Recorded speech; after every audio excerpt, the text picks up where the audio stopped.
Welcome back to the Real Arsenal Deal podcast. This is Rav, your host, and boy, oh boy, I can't even contain my excitement. There's honestly so much joy, so much enthusiasm, so much momentum we've generated back from this result. It is an unbelievable result. 5-1 against Manchester City, the reigning champions. With all the fixtures that Arsenal have played in January, all of the injuries, Saka, Jesus doing an ACL a few weeks into the January transfer window, for how stretched the squad looks, how light we are for options on the bench at times, playing every 3 days, and then we come out and we absolutely pummel them. We pummeled them. It is an unbelievable win. I've been scrambling down notes to get through. I've been scrambling so much actually that I'm struggling to even read my handwriting. I'm not sure if that happens to anyone else or just me. Please let me know if you know the feeling. I'm still struggling to contain my excitement. 44-year-old man, and I'm giggling. I'm giddy with joy. What this team just produced, what we just saw, and my goodness, Hale End, take a bow. Take a bow. Myles Lewis-Skelly and Ethan Nwaneri, 18 years old and 17 years old respectively. It is unbelievable what they have produced. Put aside their age for a moment, which I know it's hard to do because they're both still teenagers, but aside from their age, they belong. They look out there like they belong. You wouldn't know that these are two teenagers just breaking through in their first full season in the senior squad. I don't think anyone really anticipated. Arteta himself mentioned as much in the press conference a few days ago. He didn't anticipate how many minutes they would play. And look, yes, we've had injuries, which has opened up opportunities, but you've got to be good enough to take it. This is the reality. We've seen young talent come and go, so to speak, just haven't quite been able to master that last step from youth football into senior men's football, and that's understandable. It's such a big step from under 18s, under 21s into this level, and what they've been able to produce, it's kind of normalized in the last few months at Arsenal. Like when we see the lineups and we see Lewis-Skelly named at left back or Nwaneri in midfield or on the right recently, it's fine. It's not a problem. I don't get the sense that there's any pushback or any panic from any of the Arsenal supporters in reading the team sheet. It's like, cool, no dramas. I feel completely at ease. I feel completely fine. That there's no worry. There's no panic. And are they going to make a mistake or be targeted or fumble? No, their teammates give them the ball. That they deserve their spot. That they warrant being in this team. And there's absolutely no impact whatsoever to Arsenal. If anything, with the injuries we've had, and the lack of transfer activity in certain areas of the pitch, these guys have saved Arsenal 80 million, 100 million, 120. I mean, what price can you put on this quality of depth and what they're producing on a regular basis now? It's so normalized that I think it just needs to be acknowledged. What a testament to them, their families, the characters of the individuals involved, the support they've got from the club, from all coaches at all levels, their support staff, their parents, their siblings, friendship groups, their school even. It's funny, we're talking about schoolboys still. It's incredible how they've been able to get to this level, and they absolutely deserve it. So look, I'm already a couple of minutes into this podcast, and I've already thrown my schedule, my points out the window, so to speak, because it just has to be acknowledged. I'm filled with such joy, I'm proud of them too. I'm proud of all of the players. It's just an incredible result. So look, I'll try and now give a bit more sense and structure to this podcast. Firstly, thank you all for being here again. I'm really enjoying producing this content the last week or two. Thank you so much to the handful of you who are tuning in. It really means a lot. Thank you so much. And now I will get stuck into the match itself. So lineup I've already touched on. The two major points were, yes, who starts at left back, Lewis-Skelly or Calafiori. It's a real toss-up. You could have put arguments in favour of either, and it would have been absolutely fine. Same thing on the right. Would Arteta start Nwaneri and hold back one of Trossard or Martinelli to come on from the bench? And again, you can mount an argument for either scenario. And as it turned out, he chose to go with Martinelli on the right and Trossard on the left, and Havertz in the middle, of course. So perhaps favouring some senior options up front, which is fine in a match like this. I understand his rationale. It's fine.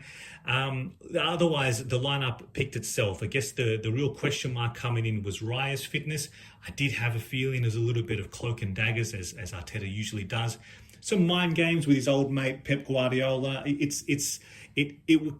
From the clips I saw when Arteta referred to a muscular injury for Raya, I just got that sense that he knew what he was doing, and perhaps all the journalists and everyone listened to that as well had a bit of a feeling as well that I reckon Mikel's trying to pull one here, but that's all good.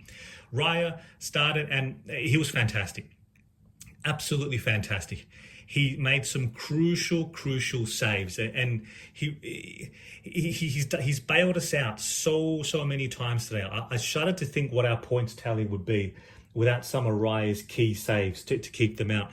What I love is the beauty of his saves. Now, it's one thing to have that reflex action to get your hand out and to try and block the ball as it's coming through. That's one thing, but the strength he's able to generate in his big hand, he knocks the ball above. He knocked it over the crossbar, the one from that corner. It was phenomenal. Point blank range, hit with power. And it's one thing to keep it out, yes. Of course, though, the rebound can go anywhere, literally anywhere. Haaland's lurking there, right? It can go anywhere.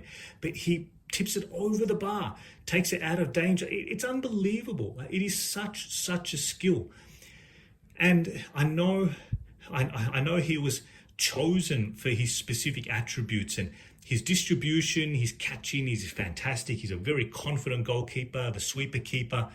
This aspect of it as well doesn't get enough credit as it deserves. It's absolutely brilliant the way he was able to conjure a save there to keep them out. So look, I haven't even mentioned yet, of course, 2 minutes in, the Arsenal press was looking fantastic. It was looking intense already. We set up beautifully, pounced on that early mistake from Akanji. It was a really good finish from Odegaard, I must say. Yes, look, you look at it and think, well, he's right in front of goal, right? However, the pass from Havertz, it bobbled a little bit. It wasn't just it wasn't a classic cutback all along the grass. It had a bit of height to it. I'm just so thankful Odegaard tucked it away. We should have had more within a few minutes. Yet, look, the Martinelli, he was clearly offside. Absolutely, he's clearly offside. There's no issue with that one. He just needs to time his run better. It was an excellent finish, a little dink. But unfortunately for him and the team, it doesn't count, obviously. Havertz, look, I'm so glad for Kai Havertz that we ended up winning the match as emphatically as we did, and that he ended up scoring a goal that he deserved, because we know what the narrative would be otherwise. Kai Havertz has played a lot of football, an enormous amount. He's playing 120 minutes in the FA Cup and 90 minutes game after game every 3 days. Fatigue comes into play, right? He's done an enormous load for the club, and he does it game in, game out, and he throws himself into every duel, every challenge. He's a very physical player, duel monster. He's really putting his body out there for us. I'm just so glad, as frustrated as I was when he missed, and you saw when he put his shirt over his head, I think he wanted to be swallowed up as well momentarily. But look, it takes mentality just to keep going, to keep coming back, because we will get the rewards. I want to touch on what I believe this to be a statement win, a massive statement win. I've heard that referred to a lot, but let's just delve into that a little bit more. What does that actually mean? So I followed Arsenal for about 30 years, right? And how many big games have we seen us brushed aside? Men versus boys. I mean, one of the standouts. Remember Wenger's 1000th match away at Chelsea at the Bridge, and they just hammered us 6-0. It was truly men versus boys. We've been embarrassed on the big occasions so many times. And with the big fixtures against the big clubs, obviously it's given its own special time slot. The viewership increases significantly. There's a lot more heavy promotion with the match in the build-up, and you've got hundreds of millions of people around the world watching, and time again, we used to get pummeled, brushed aside. Even in recent years, I think I saw the stat from Orbinho that it was 12 consecutive wins from Manchester City over Arsenal in the league. 12.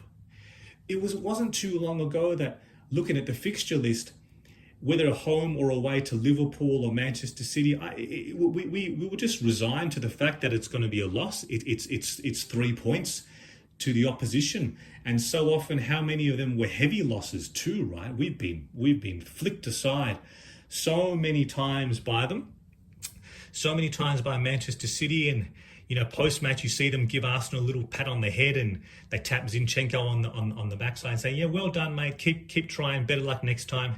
Not anymore. Not anymore. We absolutely served them up. And what Arteta has been able to do, and the team have been able to do, is turn that ship around. In recent years, we've been taking 4 points from Liverpool. It's 4 points this year from City. And look, we were a minute away from making it 6 with what happened in the closing stages at the Etihad last year, which we all know about, of course. We have the chance to defeat Liverpool at Anfield later on this season, which shapes up to be a massive match. We'll talk about that more another time. However, my point being is that we have turned that ship around. We are now going toe-to-toe, head-to-head with the big boys, with these big clubs, right? And we are no longer just conceding 6 points out of 6 available every season. We're taking them, and we deserve it. We are winning because we deserve it. We belong on that stage. We've stepped up to the occasion, and the players have delivered performances that warrant the 3 points. That cannot be overlooked. What we've been able to achieve here is a huge statement win. I tell you what, a lot of people were watching this. Liverpool were watching this. All of a sudden, yes, they've got the game in hand, and yes, of course, they're 6 points ahead, with Arsenal playing one extra match. And of course, we'd rather be in their position than ours, right? I mean, I'm stating the obvious there. However, I tell you what, maybe just a couple of nervous sideways glances, and when I look at the result and think, oh, geez, Arsenal 5-1 against Manchester City, oh dear. And they've got Everton away midweek. You never know. What we got to do is get the job done. Take care of our business. If we take care of our business, we collect 3 points whenever available every match now, and we accumulate these wins. All of a sudden, come March, come April, as we head into the closing stages of the season, their fixture list gets tougher. Maybe we'll have some respite with strengthening in the remaining days of this window. I don't know. Maybe Bukayo Saka wants to, is hovering around, looking to re-enter the fold around April-ish. You just never know. But the point is, all of that is moot if we don't get the job done. And boy, did we get the job done today. That was a phenomenal performance. So it's half-time, 1-0 to Arsenal. They could have been ahead, really, when you look at the saves Raya has made. We could have been ahead as well when you look at the miss that Havertz that I've already touched on. Just a weird situation where it was 1-0, and if the scoreline was different, you'd completely understand. Second half, Haaland, look, it was a hell of a battle between him and Saliba and Gabriel, as it always is. I loved after Arsenal's opener, when Odegaard scored, he saw the footage of Gabriel basically just celebrating, screaming at Haaland and running off to celebrate with the team. There's a lot of needle in this, clearly. There's a lot of respect, yes. However, this is a genuine rivalry, the spiciness that we see as well. And that was evident as well. It was interesting, if you haven't seen a clip yet, of Guardiola being told about Lewis-Skelly doing the Haaland celebration. I'll come back to that in a minute, actually, because the second half opened up. We picked up where we left off.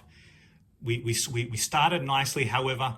That little moment, that's all he needs, Haaland. That's all he needs, really. Just momentarily, he slipped in that space between Saliba and Gabriel. It was a good looping ball over the top. Saliba, unfortunately, got behind him, or Haaland just pounced, accelerated before Saliba had the moment. We were caught off then. Unfortunately, nothing Raya could do about that one. You give Haaland a chance from there, it's a goal, and he got it 1-1. And I can just understand there's a sense of, oh God, not again, here we go type. But the response from Arsenal was phenomenal. The response from the crowd was just very uplifting. It's like, hey, we got this, let's go again, let's go. And boy, did we.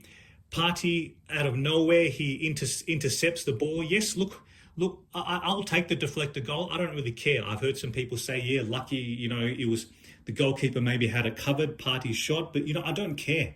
When you look at the amount of goals, the unlucky nature of so many things that have happened to Arsenal this season, I don't care. I don't mind at all that it deflected heavily off stones and went in the other way. It's happened to us before, so I very much welcome that turn of fortune.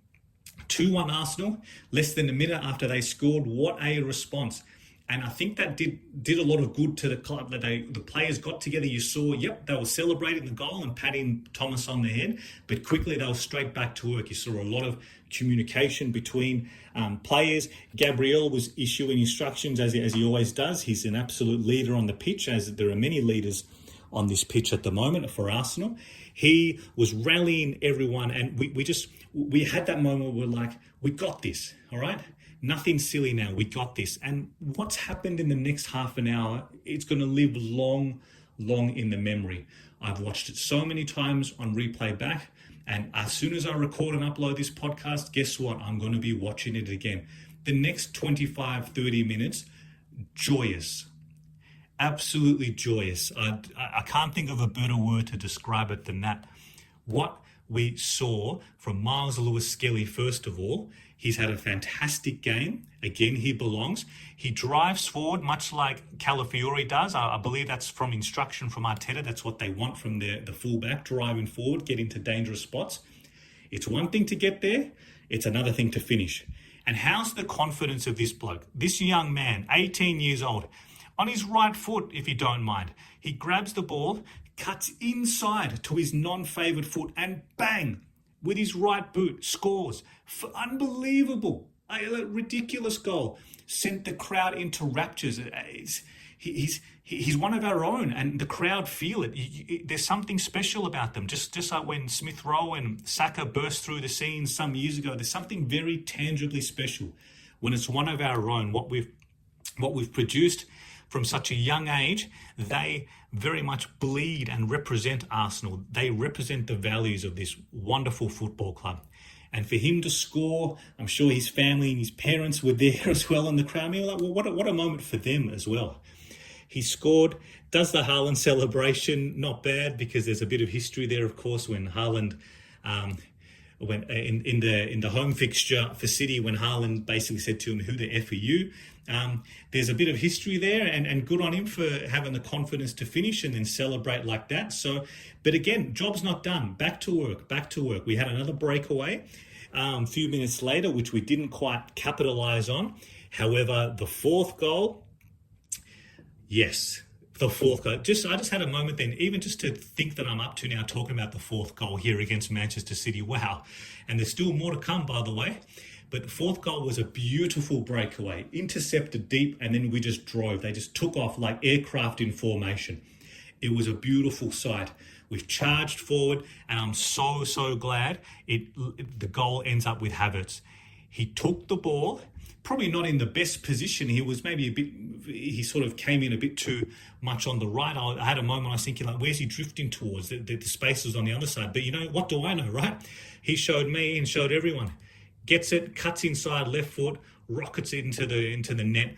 Bang, 4-1 Arsenal. And I loved the fact that he had that moment to celebrate in front of the crowd.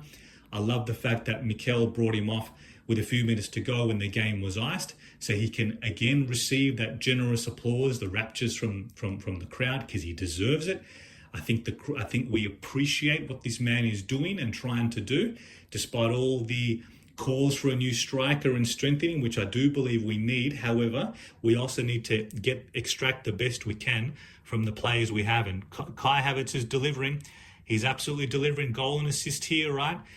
He's delivering on the top stage on the biggest occasions. I'm so glad he got that goal. we were able then to just make sure we controlled the game. Now that leads me into very interesting comment Mikel mentioned about 2 or 3 years ago, I believe now, when he's talking about what it takes, the style of football he's trying to generate and what it takes to win a match and become champions. He spoke about making 100,000 passes or something like that, to that effect, to control and kill off a match when you've got the ascendancy. And I think that's really encapsulated here in the closing stages. We've made some more subs. Nwaneri's come on. Sterling came off as well, as I mentioned. Havertz came off. Some good subs from Mikel. Just keep a bit in the tank for some key players. And we've now got some wonderful depth options as well on the bench to call upon. So the build-up to Nwaneri's goal, as good as the finish was, which I'm about to get to, I believe there's a passage of play of maybe about a minute 40, a minute 50. I've seen different numbers referred to, but we had a number of passes consecutive. It was keepings off. We were controlling the ball, controlling possession, seeing off the minutes, seeing off the game, killing them off. And it was about 30, 35 passes. And what I loved is, by the time before it gets to Rice, on the left side of the pitch, if you look at the top of the screen, when I saw Nwaneri in considerable space. Now, the whole time he had his hands up. He was calling for the ball. He wants it. This is a 17-year-old kid saying, give it to me. Give it to me. Let me do my thing. And thankfully, Rice has spotted him in the distance, and he has delivered a ball on an absolute platter, a wonderful cross-field pass that landed at his feet. And of course, Nwaneri has just cushioned it beautifully, takes incredible skill to do that. And then from there, again, when I talk about confidence and directness, this guy's 17. He gets the ball and immediately there's just one thought on his mind. It's like, I'm scoring this. Get out of my way, I'm scoring this. Takes the ball, cushions it, bang, bang, bang, left foot, rocket. And that is his trademark goal. It's his 7th goal this season. He's in all competitions. For a 17-year-old, 7 goals. Only Saka and Havertz have scored more. Let's just reflect on that for a moment. 17 years old, 3rd top scorer. And he gives us something so unique and so special, and he's already established his own trademark finish. It is unbelievable to see. And again, the celebrations amongst the crowd, amongst Lewis-Skelly and Nwaneri post-match, it was just a beautiful, beautiful sight to behold. Beautiful scenes. So proud of them, so proud of the players. It capped off a beautiful day. The icing on the cake. So 5-1, the match finishes. A true statement win. We've now got some real momentum back in the Premier League, having won our last 2 fixtures against Wolves and City. Yes, Liverpool keep winning too, but as I said, we just got to get our job done. And if/when, hopefully, they do stumble and have a bit of a tough patch, we've got to be there to capitalise. And we can't do that unless we win in our matches too. It's a truly special day. Just a wonderful... oh God, I'm really struggling to get through these last few minutes because of what this means. I'm still giddy from that, despite how many hours have passed since the match and how much I rewatched it. And I'm just so keen to publish this podcast, get it out there, and I'm going to go back and watch the match even more. It really is a terrific effort from all the club. They deserve so much credit for what's been a very difficult few weeks for Arsenal. We, in the coming days, our attention will turn towards that second leg away at Newcastle. And I tell you what, I look at that and I look afterwards and say there's a good chance to get away to Dubai. There's a 9 or 10 day break between the Newcastle Carabao Cup match and Arsenal's next fixture after that. And I tell you what, with the momentum, the energy that this result has created, all of a sudden, Newcastle, I tell you what, there's an opportunity there. 2-0 with the rate we were scoring today, the attacking options we now have, the players that are in form. I tell you what, 2-0, we should not be scared about that at all. Yes, it's still unlikely, and it is a mountain to climb, of course. However, look at the confidence and the energy that this can produce. If we go to Newcastle this week, and replicate this type of performance, I tell you what, there's a cup final there waiting for us. There really is. I'm very, very confident. The belief that the team is transmitting gives me a lot of belief too. I think we're going to go there, and I think something special is going to happen this week. Of course, we still have a couple of days or a day and a half left really of the transfer window, and there's a few rumours still bubbling around, and potentially Watkins, Aston Villa is strengthening elsewhere. But look, I might park that discussion for another podcast tomorrow. Really, this one is all about the performance of the players we have now. What they produced on the pitch was just tremendous. They deserve so much credit. The club deserves so much credit. There's something very, very special happening at Arsenal. I keep saying that. I've watched many iterations and many chapters of Arsenal, and there's something tangibly different here. There's something very special happening.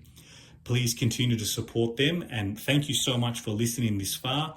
I would welcome any comments, any suggestions, any feedback. If you could please reach out to me on my social handles, The Real Arsenal Deal. I'll put links in below, or on my YouTube page. Thank you so much for listening this far.